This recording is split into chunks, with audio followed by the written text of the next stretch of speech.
What's going on, YouTube? V here. So I just want to show you guys a Patreon page, and I think my newest Patreon, Mains Nani. Nani? Mains Nani. Nani Mains. Thank you for becoming a Patreon of my channel. I don't think I really talk much about my Patreon whatsoever. And that's, I just throw it out there. I don't really enforce it. And I don't do much. And for months, I've been gathering Patreons from over and over and over again, like Mains. Hopefully I'm saying your name right, Mains Nani. Anyway, and I appreciate you guys a lot. I appreciate you guys for what you do. You guys don't have, it's $1 a month, and you guys don't have to do this, but you do. And for the most part, I've done nothing with Patreon. I've done nothing. And then people just click on my description, click on the Patreon, and they just come on and they just give me $1. And thank you for that. Seriously, guys, I really do appreciate that a lot. You guys really don't have to do that at all. I never ask or really try to get you guys to buy anything on this channel, even though it's a market watch channel. I like to show you guys the trends. And for my Patreons, for months that just been giving me $1 a month and doing nothing, just love enjoying the content, I want to give something back to you guys. I want to give you guys the ability to win something. I don't know what it is yet. I'm dead serious. Oh, full cards on the table. I just came up with this idea. I want to do a tournament for all my Patreons. And if you guys are excited about that and you guys are a Patreon, please comment below. I would love to see what you guys think about that. Maybe we'll probably do it on Dueling Book because it's probably the easiest way to do it. And yeah, I think we'll do a tournament. I don't know what the price is, like I said, but I'll come up with something, guys. So if you're excited about that, please comment below. I would love to know. Guys, if you're not a Patreon and like to become a Patreon, links can be below. I'm not sure people even realize I have a Patreon thing, but I do. And yeah, thank you. Seriously, I constantly forget to do things with Patreons, and I'm constantly reminded because I get newer and newer Patreons like at least once a month, and it's always awesome to see that, guys. So once again, thank you to Mains, thank you to everybody else, and thank you to the YuGiOh Konami organization for making us back into $1,000 decklist format. So this is YuGiOh Top Decks' website. I rarely go on, but they're really good at, the one thing they're really good at is showing the prices. And yeah, guys, you want to win a YCS? No problem. $1,000 deck. I love his archetype is Ghost Trick, but it's Trickster Scratchback is the guy who won. Okay, anyway, yeah, the guy who won YCS, oh, he needs a $1,400 deck. We're back in the old school format of Yu-Gi-Oh. Look at the prices and look at that. Look how they have risen. And this was a regional not long ago. But before that, look at the prices and look at this. Look at this. I'm dead serious. It goes down. Around the April month, decks were averaging around the $400 to $500 range. Some hitting almost $800 in the case of like Invoke Mech Knights. But it got cheaper. It got cheaper. It was inexpensive. The guy who won a regional in Tulsa, Oklahoma, was paying $225 for his regional winning deck. Not happening anymore. You want to win events? These are the past events that we've seen, including the regionals in Tulsa. Decks are over $1,000. You want to win the YCS? No problem. It's $1,400. It's a lot of money for a Yu-Gi-Oh deck, isn't it? So this guy over here who made top 8, the Afghani Pegasus over here, did it playing Gokis, and he said that he claimed he could beat the new deck that won the event playing Goki Sky Strikers. And I'm dead serious. Look at his deck profile; it's pretty good. The kid knows what he's talking about. He has a good grasp on the meta. And I think we're gonna talk about a lot of cards that he played today and the impact it had on the market. Before we go into that, Phantom Sky Blaster is still rising in price. I felt like it settled in certain places, like the where is it? The Jesse Anderson ones are coming now to $20. They were like 30s, but they're common on the price. And for anyone that bought these, you're kind of gonna want to get this, the Phantom Sky Blaster token. Currently right now they're not as expensive, like $2, but there's not many in the market. This guy's 9 at $2. The page bomb's out around 3, but once again, guys, I'm not sure if anyone wants these, but there they are. They're tokens for the card. All right, so going right into it, guys. One of the cards that I think is a mainstay in both Spirals and Phantom Gokis, not Phantom Gokis, Gokis is Firewall Dragon. It's the main card that you're gonna wanna get. Here's the thing, though. It's come down to around $40. It was $43, and you can see over here, this is what the price originally was. It was $43, and today's Tuesday, so I always like to see the market. The market always does this weird trend, and if you notice my market watch videos, or you might have seen me say it in the past, but what happens is, on Monday, the market was crazy. Everyone's buying everything. Everyone just came out from regionals. Everyone's getting rid of the decks, but most people are buying their decks and going crazy for all these decks because the price could go up, is the mentality. Tuesday, people start listing cards. Wednesday, people are just like, meh, list everything. Thursday, time to get ready for regionals. People start buying cards. Friday, bro, I got regionals. People buy cards. It's just, I don't understand it. but it works that way. And then Saturday, Sunday is just depending on how good the meta is. We could have metas like, you know, $1,000 formats. But we're into the meta right now, guys. And Firewall Dragon is a card that a lot of you players need, and it's at 1. The card had a very low price, around roughly a $21 price range, and average around $25, even after it was banned, because everybody had 2, and once it was not banned, limited, so everybody got rid of their second one, kept the first one, and the price of Firewall Dragon plummeted. I kept mine as well. I had, I think, 3 at the time. Plummeted. But looking at Firewall Dragon, you absolutely need 1 if you're looking to play Gokis or Spirals. And please don't count these decks out. They will light you up in a turn. Moving forward, though, ISO'd, which was always like a, what, $8 card, which I didn't agree with, is now about $17. Her original market price was holding around $19. Her price trend shows green stabilization, means it was a healthy, good price that spiked up to, and it's holding at that $19 price point. But now look at it right here, we're sitting at $17. Little fun fact, it'll go a little bit lower tomorrow and then rise back on Thursday. It has risen. You know, anyway, ISO's a card that's another needed card. I mean, whether you're playing a deck that needs ISO, would it be Gokis or Sky Strikers, or no, Gokis or Spirals, or you're just looking to, you know, have a cherry target. This is a very good cherry target in a deck. Ironically, the deck he played, I think he only ran 1, which is very interesting. Link Creep is another card that was going really high the other day, 24 hours ago. Market price shows it being $42. Price shows showing it going down lower. Limited near mints coming around $41. It's not dead in the water as far as price point, especially not dead in the water compared to YuGiOh players who are selling these at like $21, $22 all day long, $23. But still, it's going a little bit low because every YuGiOh player is starting to collect this, and it's going to get to the point where Link Rebo's price, in my opinion, will decline back down. So if you don't have Link Rebo, I would wait if you're going to Nationals, because most likely this card will go back down, because once everyone has theirs, it will have a settle price.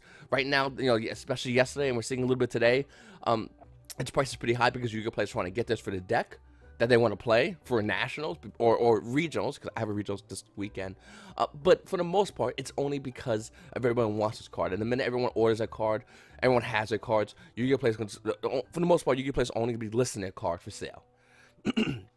Nightmare Goblin is another card that, in the OCG, it's seeing play 2 in the extra deck, which is kind of odd. Here in America, we're seeing it play at 1 in the extra deck. But look at Nightmare Goblin, guys. Its price trend, so it's showing some. It had a little spike, and then now stabilizing. And now if you look at the end of price trends, if you was to go on right now, it's actually starting to move up a little bit. We're seeing it around $12, and it's still holding almost near that $12 price point. And that's because Nightmare Goblin is amazing in these decks. It's a do more. It's a Firewall Dragon's mini retarded brother, YuGiOh. It's just a good card that you're gonna want to get, and you're gonna want to have, and you need one of these. Nightmare Package, this is an essential. This is almost essential as Nightmare Unicorn. Another card that you absolutely, in my opinion, there's 4 Nightmare cards. You want to count the Mermaid depending on your build, sure, but for the most part, most of your players care about the 4 Nightmare cards. It's Cerberus, it's Phoenix, Unicorn, and Goblin. We'll talk about Griffin in a second. But looking at Nightmare Unicorn, her price point, which is stabilizing at $25, is starting to go down a little bit. We're looking at price trends over here, guys, and it's just barely holding that $25 price point. And this is a card that I think is needed. A lot of YuGiOh players, I obviously agree, look at the top deck list, it's in it. It starts a Nightmare combo, or you can extend into it, and it targets card to shelf back in the deck. So it has a lot of viability, and I think a lot of YuGiOh players that are playing Gokis Spirals are going to look towards this card. And YuGiOh players that are not playing Gokis and Spirals are still looking towards this card. So I feel like it's still going to see play, and it's still such a card that you're going to want to get and hold. Just that one. Let me click on Nightmare Griffin for a second, because this card, okay, sorry. This card is going lower in value. It was around the $26, $27 at hype price in the market. Market price is now showing it to be $21. Look at this decline. Look at this decline over here. Now, in the price trend, it's showing it going up a little bit, but it's only at $20. Card went down $5, which is pretty significant. When a card don't go down mathematically 20%, right? Is it 20%? I'm bad at math. Maybe a little bit less, 15, whatever. When the card goes down that drastically over the course of a weekend, it's because of one major thing. It's not seeing as much play as people thought it was going to see play. And the reason why is I think Griffin would have seen play if Griffin was a Link 3 instead of a Link 4. The reason that it's a Link, the reason why it doesn't see play is because it's a Link 4. And why would you play Griffin as a Link 4 when you go play something like, I don't know, Firewall Dragon, Boiler Dragon, Saryuja, which are infinitely better. Topologic, pick your one. Infinitely better rank 4s. Bomber Dragon is rank 4, by the way. Anyway, these are just way stronger rank 4s than Nightmare Griffin. Nightmare Griffin's a good card, but it's only a good card when you want to resolve a Nightmare package that's fully on your field. And like I said, going into Nightmare Griffin isn't as ideal as going into a Firewall Dragon. And in the case of Gokis, Firewall Dragon is literally what you want to do. It's what you want to do to spam board. It's free everything dot board when you have a Firewall Dragon. If there's a way to open Firewall Dragon and Gokis, the deck would be tier 0, uncontested. It's that busted. But Nightmare Griffin, not really that busted. Boiler Dragon, speaking of busted rank 4s, Boiler Dragon's a card that, in certain builds, we're seeing this card at 2. It's that damn good. A lot of Yu-Gi-Oh players are having a hard time dealing with Boiler Dragon because, you know, that little effect that neither player can target his card with monster effects kind of fucking really hurts. And Boiler Dragon's a card that just dicks out a lot of decks. I think Altergeist would be better if Boiler Dragon wasn't in the meta, in my opinion. I think that if you're playing against Altergeist, one of the best cards you can play against Altergeist is this card. It's amazing, and it really hurts your opponent that's trying to, you know, control your board when you got a card that says, "Bing, I hit the board and you can't touch me." By the way, every time I swing, I'm just gonna take your monsters, and you're not getting it back unless I link with them, which the deck probably will do until like a Nightmare package. But looking into it, guys, once again, I think that Boiler Dragon is the rank 4 you're going to want. And looking at its price point, it's a $59 price point. It is going down in value, and it's currently around $54. So the incentive to get Boiler Dragon is kind of there, but not there. I believe it's getting a reprint. I forgot what. I always get confused between Boiler, the side region for the reprint. It just is what it is. But I believe it's getting a reprint. Same thing like a lot of these cards that are currently money cards right now. These cards prices are going to tank after Nationals. Tank after Nationals. I think Konami made a huge error with the Megatins. I believe if Konami was smart, they would have released the Megatins instead of Battles of Legends, maybe even a week before the Nationals, if I was Konami, and I would have got paid if I was Konami. But they're releasing it after, which is kind of weird if you think about it, because it makes you want to think, what meta-defining cards are going to be in that battle set? It has to be meta-defining. It has to be. It only makes sense.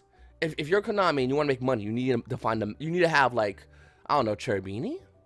Maybe the plant link monster, which puts plants back on the board. By the way, if you think plants are gone, even with the link monster, please. That deck was fighting the OCG meta decks with Max Z at 3. We're over here, and it's gonna be a thing. That's the reason Gokis are around, because we don't have Maxi at 3. Spyro's same thing. Had Maxi been at 3, those 2 decks would be dead. Let's not get it mistaken, my friends. Those decks would be demolished. But due to the reason that card Maxi is not around, we're seeing Gokis come out of nowhere, Spyros, and these are great decks. Up next, Nightmare Corruptor Ibli is around $36 market price, but look at the price range. She's going back down where she belongs. The name it first edition versions are $33. Every year you play that one of this card has this card. And now it's kind of like everyone doesn't really, I mean, like I said, Spyros play it, Gokis play it, but the Trickster, Sky Strikers don't even look at this card.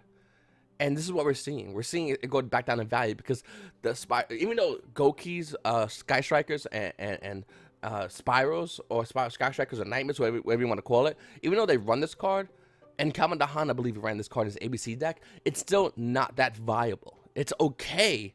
It's not amazing. Take it for what you will, my friends. Cold Battle Grave is another card that's seeing play. And the comments are like 50 cents. But for us rarity whores, us rarity prostitutes, us rarity men of the night, yeah, it's like almost $4 for a super rare. So Cold Battle is kind of money, and I didn't think it was gonna be this. I didn't think it was gonna be like this. I knew it was gonna have some, you know, some money wealth in it, whatever. But I felt like Konami would have teased an ultra rare version. I felt like an ultra rare version would have been cool of Cold Battle Grave, or maybe the secret Cold Battle Grave. And I think I thought like Yu-Gi-Oh players would have been like, oh, screw that, you know, and then the price would have declined. I thought Konami would have did that.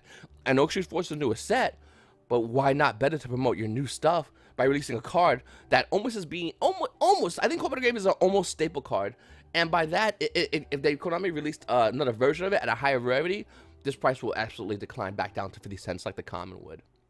Still a good card though. Divine Sword Phoenix Player. So we'll talk about this card for a second.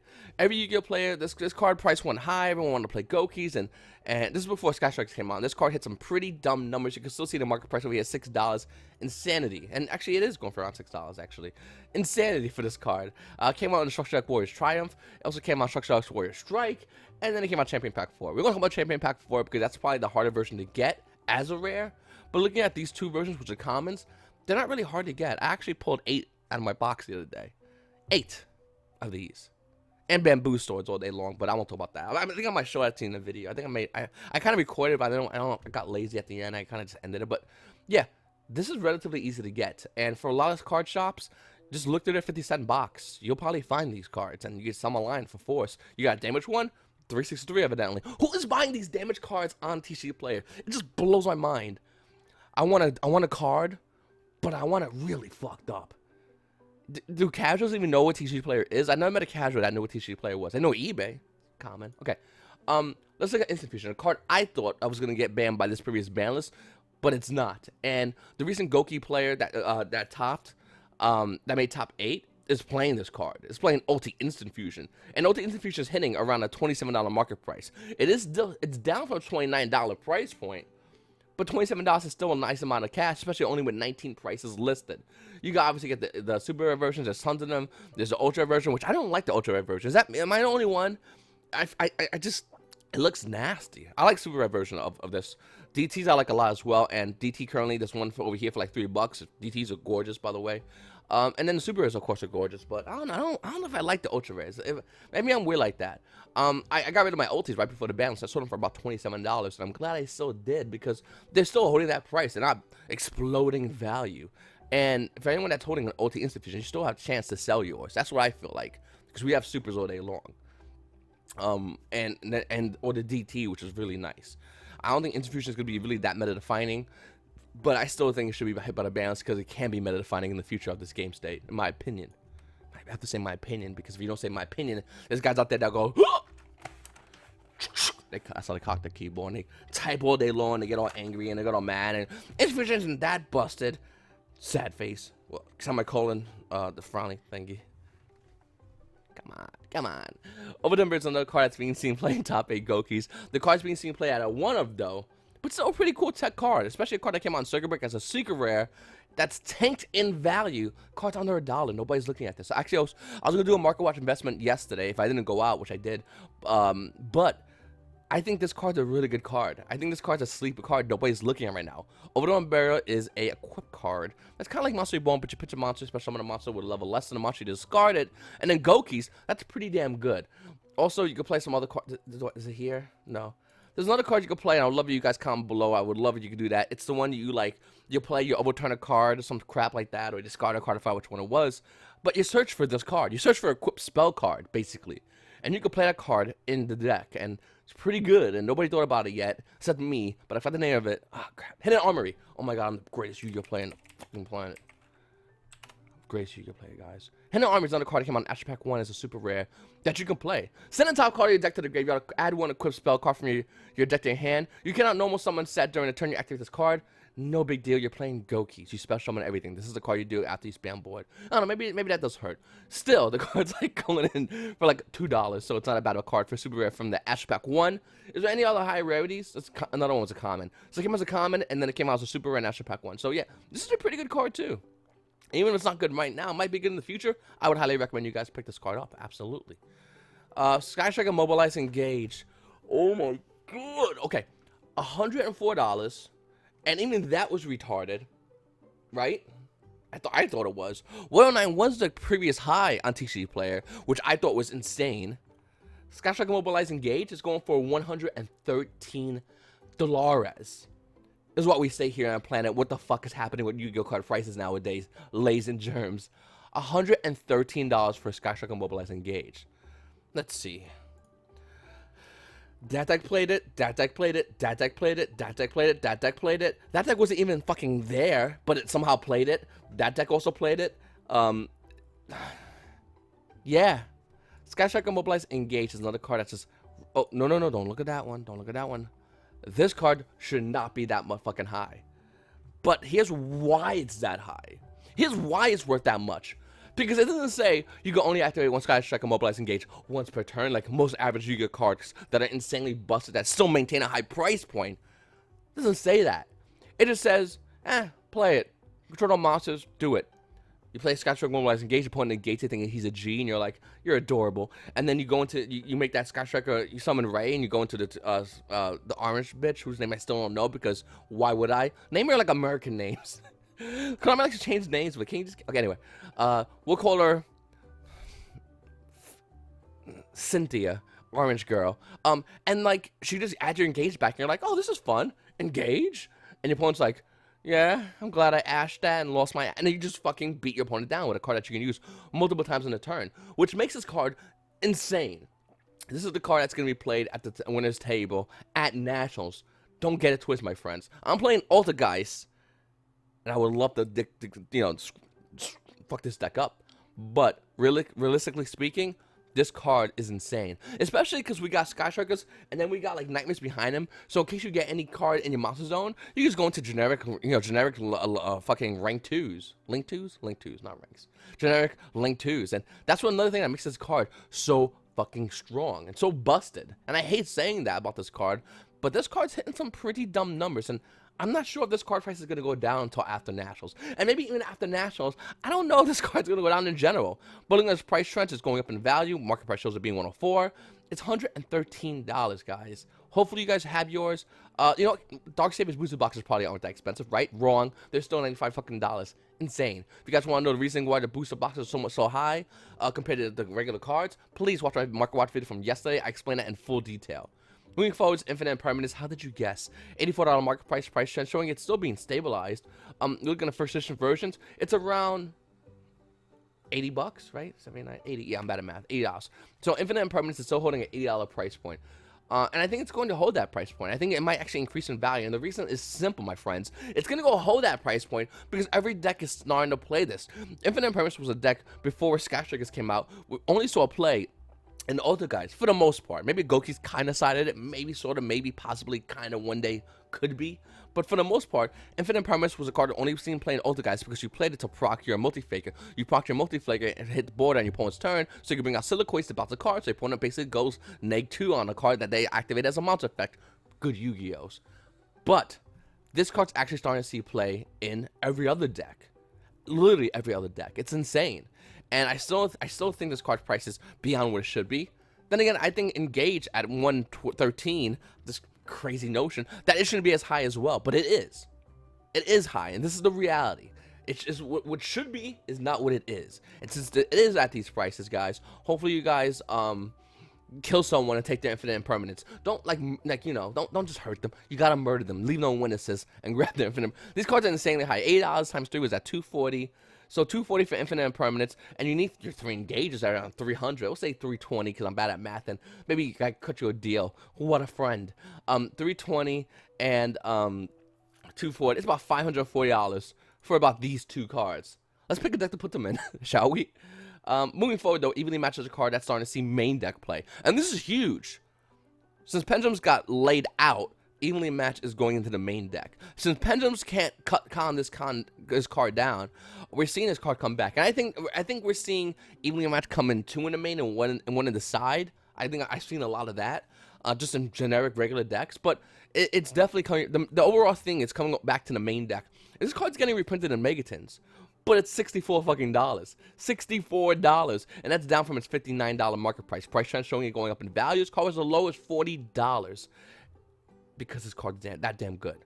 The ability just to your opponent make a board, you draw, and you nuke that board is really strong in the game of Yu-Gi-Oh.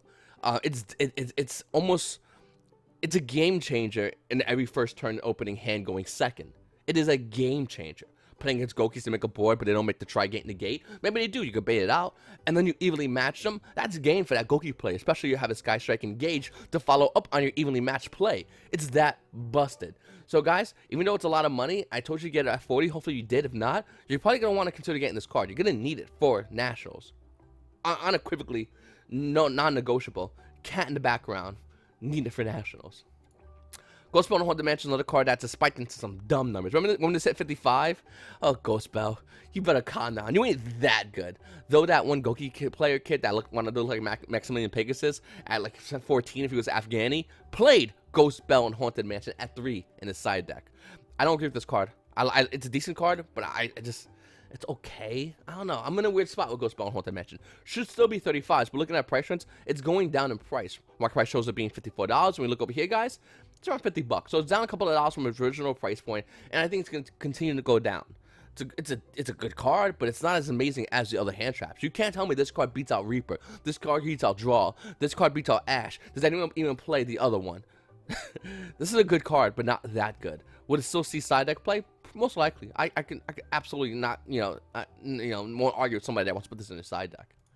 Up next, Ghost Reaper Winter Cherries. So it's doing the thing I said it was going to do because it wants to do a thing.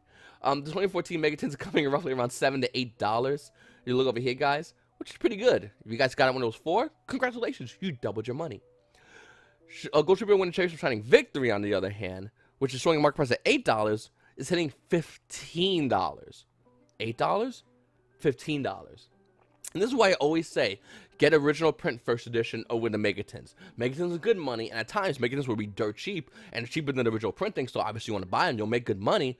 But if you get the Shining Victories, if you get the original print first edition version, you're going to make crazy good money. And when you look over here, guys, $15 for a Ghost Reaper Winter Cherries, a card that was like, what, $6 not long ago? Pretty good money. Hell, if you got the Ultra Rares, they were around like $3 price points. Looking at the Ultra Rares right now, they're around 8s. They were, market price shows gonna be around 7. So it's not bad. It's not bad what I'm trying to say. This is pretty good for everybody. House Ghost Reaper Winter Cherries. I'm glad you guys got it early, hopefully. Upstart Goblin's a card I don't know if I want to play. A lot of Yu-Gi-Oh! Okay.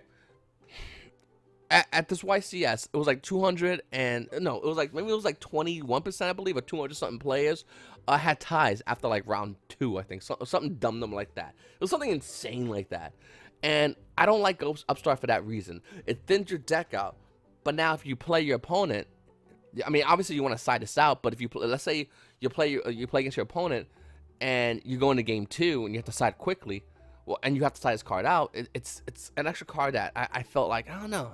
I'm in a weird spot because if I play my opponent game 1, and let's say I only play him for game 1 because the match only lasts 40 minutes, let's just say that happens. By playing Upstart Goblin, I'm giving my opponent an extra advantage just for the ability to thin my deck out. I'm giving him an extra advantage within that match because 40 minutes will win games, whatever, to thin the deck out. And I don't know if I like this card. But looking at the Turtle Pack Booster 8 version of Upstart Goblin, a card that held a $30 market price, price still showing stabilization, it's coming in almost around the same $30 price if you look at over here, guys. That's for near mint. But for the lightly played, it's around $26. And so technically it's going down, but not really. I still think Upstart Goblin is a great card. I just don't know how it is. I think a lot of Yu-Gi-Oh! Players are getting the hang of this new end-of-match procedure, and the option of playing Upstart or not may or may not be there. Ghost Ogre and Snow Rabbit is a card that's coming roughly around $72 in the market price. But when we look over here, guys, it's only around $69. It's barely holding a $70 price point. And that's because Ghost Ogre and Snow Rabbit is currently the weakest of all hand traps that are seeing competitive play. Let's not talk about the other ones. I'm not talking about like DD Crow, but what about DD Crow? Competitive hand traps. And it's a good card, but it's not devastating enough. You got your Ash, which you can hit upon his eyes, which is strong. You got Ghost Reaper, which can shut your opponent's extra deck down by a card, depending on what they're playing a play set of. Strong. Fuck, even Ghost Bell can put that work in because it's like a reverse Ash, really fucking strong. Draw, which just says, hey, you're not playing Yu-Gi-Oh! This turn, but thank you for playing Yu-Gi-Oh! Strong. And Ghost Ogre just stops a card. So I think that if you're holding a $70 Ghost Ogre Soul Rabbit Ultimate Rare, you're probably going to want to unload it because this is the highest it's going to be, and right now it's going to go lower in price. Solemn Strike. I'm in a weird spot with Solemn Strike, guys, because let's talk about it real quickly. $6 market price pressure showing a stabilization. When we look over here, guys, it's coming in around $80 for Solemn Strike. Here's my goddamn cat. Here's my thing about Solemn Strike. It's a great card. No questions about it. The only thing that can play it though is Ultigeist.